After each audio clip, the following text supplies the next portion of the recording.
Baik, saya ucapkan selamat malam buat Bapak Ibu atau saudara-saudara teman-teman yang saya kasihi dalam nama Yesus Kristus. Pada malam hari ini saya ingin membagi firman Tuhan buat kita semua. Oleh sebab itu saya mengajak saudara-saudari semua untuk membuka Alkitabnya dari Kejadian pasal yang kedua. Kejadian pasal yang ketiga ayatnya yang ke 1 sampai ayat yang ketiga. Saya akan membacakannya bagi kita semua dan saudara-saudari semua menyimaknya dalam hati. Kejadian pasal yang ketiga ayat yang ke-1 sampai ayat yang ketiga. Demikian firman Tuhan. Adapun ular ialah yang paling cerdik dari segala binatang di darat yang dijadikan oleh Tuhan Allah. Ular itu berkata kepada perempuan itu, tentulah Allah berfirman, semua pohon dalam taman ini jangan kamu makan buahnya. Bukan, lalu sahut perempuan itu kepada ular itu, buah pohon-pohon dalam taman ini boleh kami makan. Tetapi tentang buah pohon yang ada di tengah-tengah taman, Allah berfirman, jangan kamu makan ataupun raba buah itu, nanti kamu akan mati. Jadi saya ingin menjelaskan kepada kita semua bahwa pertama-tama Tuhan sebelum menciptakan manusia itu Dia menciptakan alam semesta. Setelah Tuhan menciptakan alam semesta, ya, Tuhan menciptakan manusia, ya. Tuhan menciptakan manusia yaitu Adam dan Hawa. Jadi pribadi manusia ini Allah berikan kehendak bebas. Yaitu ada 3 aspek rohani, yaitu hati nurani, akal budi, dan kehendak bebas, ya. Jadi ketiga aspek rohani ini dimiliki oleh manusia Adam dan Hawa. Itulah sebabnya mereka mempunyai kehendak bebas mau memilih taat kepada Tuhan atau tidak taat, ya. Jadi fungsi hati nurani itu menimbang seperti itu. Sedangkan akal budi itu berpikir, dan kehendak bebas itu adalah pilihan atau memutuskan apa yang dia pilih, seperti itu. Jadi sebelumnya Allah menciptakan manusia, malaikat seperti itu. Oleh sebab itu manusia ini ditempatkan di Taman Eden, sedangkan malaikat di sorga, ya. Malaikat di sorga dan manusia di bumi, ya. Jadi menempatkan manusia ini di Taman Eden.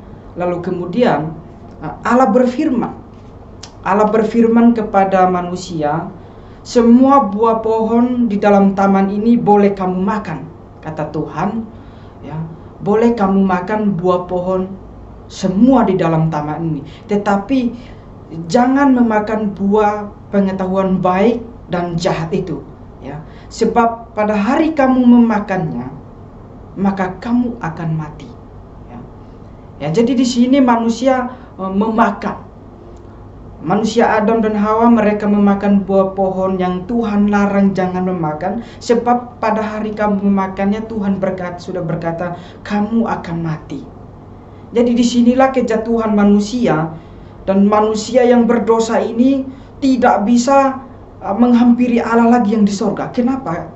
Karena Allah adalah pribadi yang maha kudus, yang tidak bisa bersama-sama dengan orang yang berdosa, ya. Tidak bisa bersama-sama dengan orang berdosa, karena sorga adalah tempat yang kudus, yang tidak bisa dihampiri oleh manusia yang berdosa. Oleh karena sebab itulah, saudara-saudara yang saya kasihi dalam Tuhan, semua manusia di muka bumi ini adalah orang berdosa, ya. Itulah sebabnya tercatat di dalam Roma, di situ pasal 3 ayat 10, semua manusia adalah orang berdosa, ya. Oleh ketidaktaatan satu orang, semua manusia memperoleh hukuman. Nah, jadi karena ketidaktaatan Adam dan Hawa, kita dapat dihukumkan seperti itu. Jadi disebabkan oleh Adam dan Hawa lah kita menjadi berdosa, ya. Jadi keturunan Adam dan Hawa sampai manusia terakhir ini sebenarnya adalah manusia yang berdosa. Jadi saudara-saudara yang saya kasihi di dalam nama Tuhan Yesus Kristus, itulah sebabnya dalam Roma saya mengajak kita untuk membuka Roma pasalnya yang ketiga terlebih dahulu, kata ayat 10, kata Rasul Paulus di situ, seperti ada tertulis, tidak ada yang benar seorang pun tidak. Jadi seorang pun tidak ada yang benar karena sudah adalah orang yang sudah berdosa, seperti itu. Jadi di Roma pasal 5 juga tercatat bahwa ayat yang 18, perhatikan di situ Bapak Ibu, ayat 18 sampai 19 di Roma pasal yang kelima, bunyi demikian, sebab itu sama seperti oleh satu pelanggaran semua orang beroleh penghukuman, ya. Jadi oleh satu pelanggaran manusia memperoleh penghukuman, ya. Jadi dosa harus diselesaikan. Jadi orang-orang atau manusia zaman perjanjian lama, kalau mau masuk surga mereka harus bertobat dan percaya seperti itu, ya. Jadi dosa hanya bisa diselesaikan. Bagaimana penyelesaian dosa itu? Dosa hanya diselesaikan kalau dihukumkan. Kalau dihukumkan, dosa baru selesai. Kalau tidak dihukum, maka dosa tidak akan selesai. Oleh karena sebab itulah, saudara-saudari yang saya kasihi di dalam nama Yesus Kristus, karena Allah sangat mengasihi manusia yang adalah ciptaannya sendiri, ya, Tuhan segera janji untuk mengirimkan juru selamat untuk menanggung dosa manusia yang sudah jatuh ke dalam dosa ini.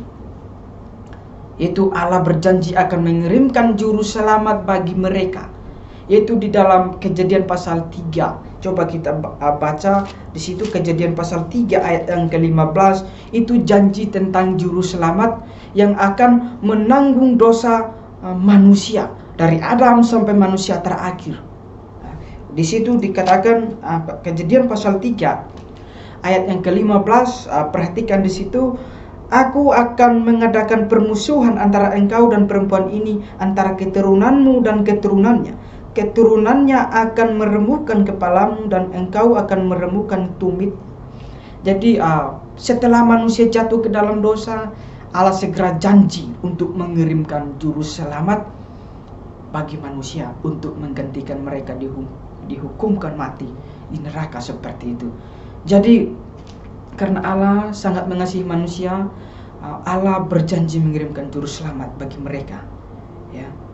Dan sebelum juru selamat itu datang, disimbolkan dengan domba, Jadi orang-orang di dalam perjanjian lama, kalau mereka mau masuk surga, mereka harus bertobat dan percaya kepada juru selamat atau kepada janji Allah yang akan mengirimkan juru selamat menanggung dosa mereka.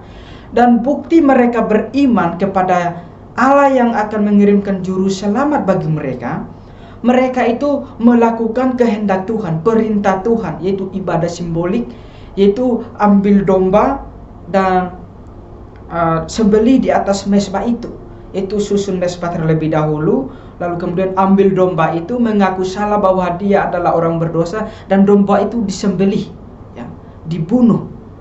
Itu hanya simbol menggambarkan Yesus yang akan dibunuh sama seperti anak domba tersebut dan akan mati seperti itu. Jadi domba itu bukan menyelamatkan manusia, tetapi itu bukti iman mereka bahwa mereka percaya. Domba itu hanyalah menyimbolkan Yesus yang akan disalibkan, ya. Dan sebelum Yesus disalibkan, Tuhan perintahkan untuk melakukan itu. Bukti mereka percaya, mereka melakukan ibadah simbolik tersebut. Jadi orang-orang di dalam perjanjian lama, mereka diselamatkan oleh iman. Mereka percaya kepada juru selamat yang akan datang, ya.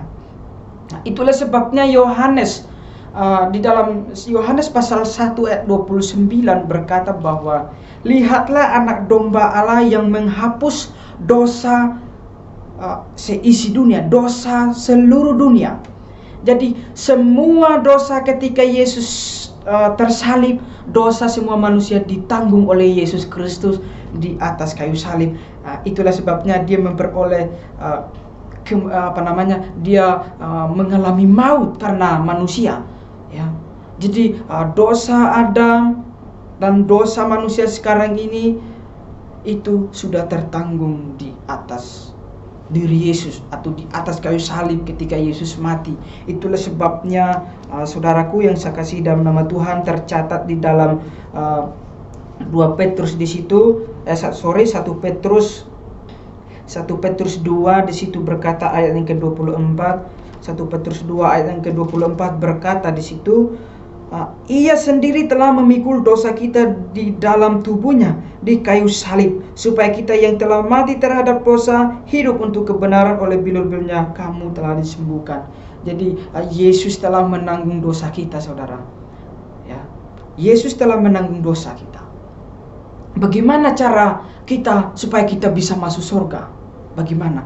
Itu caranya kita bertobat dan percaya, mengakui bahwa Yesus sudah mati bagi saya. Kalau tanpa Yesus mati menanggung dosa saya tidak mungkin selamat. Oleh karena saya tidak bisa menyelamatkan diri saya sendiri, maka saya butuh juru selamat yang menanggung dosa saya. Dan saya hanya cukup percaya, bertobat, mengaminkan bahwa Yesus Kristus telah mati menanggung dosa saya dan saudara, ya. Dengan pengakuan seperti inilah, rendah hati kepada Tuhan, kita merendahkan diri, kita mengakui, oh Tuhan, saya adalah orang yang berdosa, yang sebenarnya saya yang dihukumkan di neraka, tetapi Engkau menggantikan hukuman saya di atas kayu salib, ya, untuk supaya saya bisa pergi ke surga, ya. Jadi sama sekali dosa tidak bisa diselesaikan dengan perbuatan baik atau rajin ibadah, tidak bisa. Karena dosa, kata Tuhan melalui Rasul Paulus, dia berkata, upah dosa ialah maut. Dosa dijatuhi hukuman baru selesai, ya. Kalau Tuhan tidak mati bagi kita, maka kita yang akan dihukumkan di neraka. Makanya semua manusia di muka bumi ini akan masuk binasa, ke dalam neraka, tercampakkan di dalam api yang kekal, yang katanya apinya tidak terpadamkan di sana, ya. Jadi ini adalah konsekuensi dari dosa, ya. keputusan kita menentukan hasil akhir. Ya. Keputusan ada di tangan kita mau memilih masuk surga atau tidak. Bagaimana caranya kita mau masuk surga sedangkan kita adalah orang berdosa. Ya. Itulah sebabnya bayi tidak perlu bayi kalau mati masuk surga karena dia tidak memiliki dosa. Tetapi secara posisi Tuhan sudah menanggung dosanya. Sedangkan orang yang sudah akil balik, dia harus bertobat, menyadari bahwa apa yang dia lakukan itu salah di hadapan Tuhan, berdosa di hadapan Tuhan. Tinggal kita datang kepada Tuhan. Tuhan, saya mengaku bahwa diri saya adalah orang berdosa, yang sebenarnya saya dihukumkan, tetapi Engkau menggantikan saya dihukumkan. Jadi jalan keselamatan hanya melalui Yesus Kristus. Ya. Dan barang siapa bertobat dan percaya pasti akan diselamatkan. Ya. Bertobat dan percaya. Itulah sebabnya Rasul Paulus sangat menekankan pertobatan. Dalam Kisah Rasul pasal 3 ayat yang ke-19 di situ, sadarlah dan bertobatlah supaya dosamu diampuni. Ya. Kalau kita tidak bertobat, sekalipun Yesus sudah mati bagi kita, ya, kalau tidak ada pertobatan dari dalam diri kita, maka kita tetap akan masuk neraka, sekalipun Yesus sudah mati. Ya. Jadi yang dituntut adalah tanggung jawab manusia. Dia harus beriman, percaya, mengaku bahwa Yesus Kristus adalah juru selamat di dalam hatinya. Ya. Jadi makanya oleh sebab itu saudara-saudari yang saya kasih dalam nama Tuhan, perlu yang namanya itu pengakuan. Ketika kita percaya, maka kita akan dimeteraikan oleh Roh Kudus sebagai tanda milik bahwa mati sudah pasti masuk surga karena sudah dimeteraikan seperti oleh Tuhan melalui Roh Kudus. Ya, karena dengan mulut yang benar atau hati yang benar yang mengaku di hadapan Tuhan, maka akan diselamatkan. Ya, kalau memang kita sudah bertobat, ya tunjukkan buah-buah pertobatan. Karena dari buahnya lah kita akan mengenal. Karena dari buah tingkah laku kita lah, disitulah nampak bahwa benarkah kita sudah menerima Yesus. Kalau sudah menerima Yesus Kristus sebagai juru selamat, buktikan kita tidak hidup lagi di dalam dosa, melainkan kita mencari kebenaran, memperjuangkan kebenaran, mencari kebenaran itu sendiri. Itulah sebabnya Tuhan berkata, carilah dahulu kerajaan Allah dan kebenarannya, maka semuanya akan ditambahkan kepada. Jadi kita sebagai orang Kristen, saudara-saudari atau bapak ibu yang sedang menonton video ini, ya kita adalah orang yang haus akan kebenaran. Ketika kita dipertemukan dengan kebenaran, maka akan dipuaskan oleh kebenaran itu sendiri. Ya.